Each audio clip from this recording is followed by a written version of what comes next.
दोस्तों नमस्कार, एक बार फिर से आपका स्वागत है। कल उत्तराखंड की ग्रीष्मकालीन राजधानी में अनेकों उत्तराखंडी एकत्रित होंगे, चाहे वो सामाजिक संगठन के लोग हों, चाहे वो युवा हों, मातृशक्ति हों। उत्तराखंड के हक हकूकों की लड़ाई लड़ेंगे, एक संघर्ष करेंगे और स्वाभिमान महारैली का हिस्सा बनेंगे। क्या है स्वाभिमान महारैली? दोस्तों आपकी जानकारी के लिए बता दें, उत्तराखंड में सशक्त भू कानून को लागू करने के लिए, उत्तराखंड में मूल निवास 1950 को लागू करने के लिए और गैरसैंण को स्थायी राजधानी बनाने के लिए जो मांग है, उस मांग को मनवाने के लिए जो संघर्ष किया जा रहा है, जो रैली निकाली जा रही है, उसे स्वाभिमान महारैली का नाम दिया गया है, जिसका आयोजन भू कानून मूल निवास समन्वय संघर्ष समिति के बैनर तले किया जा रहा है। और इसमें अनेकों लोग एकत्रित हो रहे हैं, क्योंकि उत्तराखंड में एक सशक्त भू कानून की आवश्यकता है, उत्तराखंड में मूल निवास 1950 की आवश्यकता है और साथ ही गैरसैंण को स्थायी राजधानी बनाने के लिए जो संघर्ष है, उसकी मांग भी वहाँ पे उठाई जाएगी।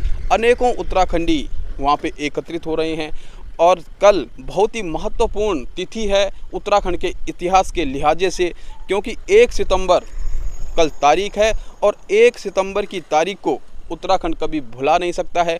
1 सितंबर 1994 को खटीमा में गोली कांड हुआ था। खटीमा में गोली कांड, उत्तराखंड आंदोलनकारी जब आंदोलन कर रहे थे, लगातार उत्तराखंड को पृथक राज्य बनाने के लिए संघर्ष कर रहे थे तमाम उत्तराखंडी, चाहे वो महिलाएं हों, चाहे वो युवा हों, हर किसी ने अपनी भागीदारी निभाई। कोदा झंगोरा खाएंगे, उत्तराखंड बनाएंगे जैसे नारे पूरे प्रदेश में गूंज रहे थे। और उस समय जब खटीमा में गोली कांड हुआ, ये पहला गोली कांड था उत्तराखंड के इतिहास में पृथक राज्य बनाने के संघर्ष के लिए। और उसके विरोध में जब 2 सितंबर को मसूरी में शांतिपूर्वक प्रदर्शन किया जा रहा था, तो वहाँ पे भी गोली कांड हुआ था। और उस समय जो शहीद हुए थे, कल के कार्यक्रम में सर्वप्रथम उनको श्रद्धांजलि दी जाएगी और कार्यक्रम की शुरुआत की जाएगी रामलीला मैदान गैरसैंण से।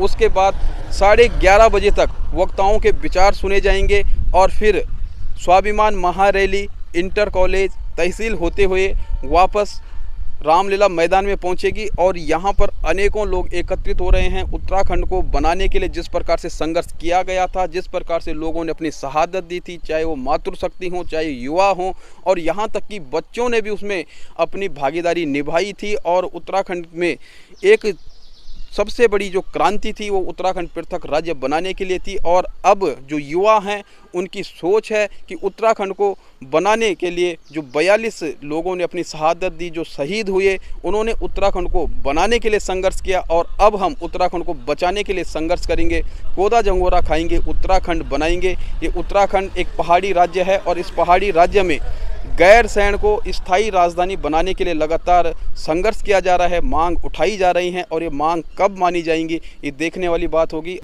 इस रैली में रामगंगा टैक्सी यूनियन ने अपना समर्थन दिया है, साथ ही छात्र संघ संगठनों ने अपना समर्थन दिया है और अनेक सामाजिक संगठनों ने इसमें अपना समर्थन दिया है और साथ ही साथ राजनीतिक संगठन के व्यक्तियों ने भी इसमें अपना समर्थन दिया है। उत्तराखंड कांग्रेस के वरिष्ठ नेता गणेश गोदियाल, जो पूर्व प्रदेश अध्यक्ष रहे हैं उत्तराखंड कांग्रेस के और पूर्व विधायक भी रहे हैं, उन्होंने भी इसमें अपना समर्थन दिया है। उन्होंने कहा है कि उत्तराखंड जिस संघर्ष से बनाया गया है, आज 24 साल बीत गए हैं, उत्तराखंड को आज भी वो हक नहीं मिले हैं जो उसे मिलने चाहिए थे। और कहीं ना कहीं ये संघर्ष जारी रहना चाहिए। और गैरसैंण में अनेकों लोग आ रहे हैं और हमें भी जाना चाहिए। तो कल गैरसैंण में मिलेंगे। ये सब थे गणेश गोदियाल के और ये बहुत ही ज्वलंत मुद्दे हैं उत्तराखंड के। कल गैरसैंण में मूल निवास 1950, सशक्त भू कानून और गैरसैंण को स्थायी राजधानी बनाने के लिए जो लड़ाई लड़ी जा रही है, उसमें अधिक से अधिक लोग भागीदारी करने के इच्छुक हैं। और जब जब इस प्रकार के कार्यक्रम उत्तराखंड में हुए हैं, चाहे वो उत्तराखंड को पृथक राज्य बनाने का आंदोलन हो या अन्य आंदोलन हो, तो उत्तराखंडियों ने बढ़ चढ़ करके भाग लिया है। चाहे वो मातृशक्तियाँ रही होंगी, चाहे वो युवा रहे होंगे और चाहे वो अनुभवी बुजुर्ग रहे होंगे, सब ने अपना अपना योगदान दिया, अपनी अपनी भागीदारी निभाई। और लगातार उत्तराखंडी इस प्रकार के आंदोलन में पूरी भागीदारी निभाते हैं, अनेकों लोग संघर्ष करते हैं। और कल गैरसैंण में भी हज़ारों लोगों के एकत्रित होने की संभावना है। और सरकार इस पर क्या एक्शन लेती है, क्या सरकार जो उत्तराखंडियों की मांग है उसे मानेगी या फिर एक बार फिर से टाल देगी, क्योंकि उत्तराखंड में सशक्त भू कानून लागू होना अति आवश्यक है। उत्तराखंड सीमा का प्रहरी माना जाता है, उत्तराखंड सीमा का रक्षक माना जाता है। सैनिक बहुल्य प्रदेश है। उत्तराखंड में अनेकों ऐसी समस्याएं हैं जिससे उत्तराखंडी आज भी जूझ रहे हैं। उत्तराखंडियों के ऐसे अनेकों हक हैं जो उन्हें मिलने चाहिए लेकिन अभी तक नहीं मिले हैं। तो देखना होगा किस प्रकार से कल की रैली का परिणाम रहता है। कल की रैली के लिए जो नियम बनाए गए हैं, भू कानून मूल निवास समन्वय संघर्ष समिति का बैनर सबसे आगे होगा, उसके बाद मातृशक्तियाँ होंगे और उसके बाद तमाम संगठनों के लोग होंगे। उसमें किसी भी प्रकार से किसी भी राजनीतिक संगठन का कोई झंडा डंडा नहीं होगा। पूरा सामाजिक तौर पे सामाजिक संगठन से जुड़े हुए लोगों का ये संघर्ष है और राजनीतिक व्यक्ति जो राजनीतिक संगठनों से जुड़े हैं एक उत्तराखंडी होने के नाते वहाँ पे पहुँच सकते हैं, वहाँ पे अपनी भागीदारी दे सकते हैं, अपना समर्थन दे सकते हैं। और देखने वाली बात होगी कि कल किस प्रकार से गैरसैंण में स्वाभिमान महारैली को समर्थन मिलता है, क्योंकि पिछली बार जब देहरादून में 24 दिसंबर 2023 को स्वाभिमान महारैली हुई थी, उसी दिन भारतीय जनता पार्टी के द्वारा मोदी है ना पदयात्रा निकाली गई थी और देहरादून की पब्लिक दो भागों में बंट गई थी। कई लोग कंफ्यूज हो गए थे कि स्वाभिमान महारैली में जाना है या फिर भारतीय जनता पार्टी के द्वारा जो आयोजित कार्यक्रम था मोदी है ना उसमें जाना है। तो कई ऐसे लोग भी थे जिन्होंने स्वाभिमान महारैली भारतीय जनता पार्टी की पदयात्रा को ही समझा और काफ़ी कन्फ्यूजिंग भी हुई और काफ़ी लोग वहाँ पे एकत्रित हुए थे। देहरादून में जो स्वाभिमान महारैली हुई थी उसमें कई लोगों ने अपना समर्थन दिया था, जिसमें उत्तराखंड फिल्म जगत से जुड़े हुए लोग हैं, उत्तराखंड संगीत जगत से जुड़े हुए लोग हैं।